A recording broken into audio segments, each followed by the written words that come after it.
মানুহে আঁঠুৱা টানি শুৱে আৰু গৰু মহকো মহৰ পৰা মানে পৰিত্ৰাণ পাবলৈ আঁঠুৱা টানি দিয়ে। আৰু এইপিনে চাওকচোন কি কৰিছে, ঘৰতে শাক পাচলিৰ বাগিচা আৰু পুৰা আঁঠুৱা টানি দিছে শাক পাচলিক। একদম আঁঠুৱা তৰি দিয়া হৈছে, পুৰা আঁঠুৱা টানি দিছে চাওক।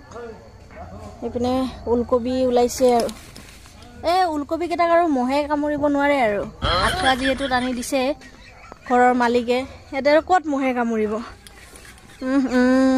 বৰ দিগদাৰ এইবোৰ। এইগৰাকী খেতিয়ক যিয়ে মানে আঁঠুৱা টানিছে, কেনেকে মানে মনত আহিল আঁঠুৱাখন টানি দিয়াৰ কথা? আমাৰ মানে যিহেতুকে বান্দৰৰ খুব উৎপাত, আজিকালি মানে ৰাতি হলে হাতীৰ ভয়, আকৌ দিনত মানে বান্দৰ কেঁকুটাৰ পৰা মানে আমি কোনো বস্তুৱে ভালদৰে কৰিব নোৱাৰো। সেইকাৰণে মই চিন্তা কৰিলো যে যদি খোলা মঞ্চত কৰা যায় তেতিয়াহ'লে নিশ্চয় বান্দৰৰ পৰা একো খাবলৈ নাপাম। মই যদি এটা আঁঠুৱা টনো অন্তত নিজে কৰা ফচলটো খাব পাৰো, ডেংগু চেংগু নহ'ব। শাক লগাইছে, যিহেতুকে শাকটো বান্দৰে নাখায়, শাকটো নাখায়, কবি খায়।